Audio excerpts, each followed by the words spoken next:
Você que está angustiado, você que precisa de um livramento, essa palavra de fé de hoje é exatamente para você, meu querido irmão, minha querida irmã.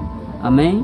Mas antes, leia comigo o que está escrito no livro de Jó, capítulo 5, versículo 19. Amém? Onde diz assim: em 6 angústias te livrará, e na 7ª o mal te não tocará. Meu irmão, minha irmã, tenha certeza, o Deus a quem você serve está em todo o tempo com você e te livrará de toda aflição. Ele não te permitirá passar por algo que você não possa suportar. No tempo certo, o livramento virá e os aprendizados desse processo te farão ainda mais forte. Amém? Se você gostou dessa palavra de fé, inscreva-se no meu canal e ative o sininho para sempre você receber novos vídeos.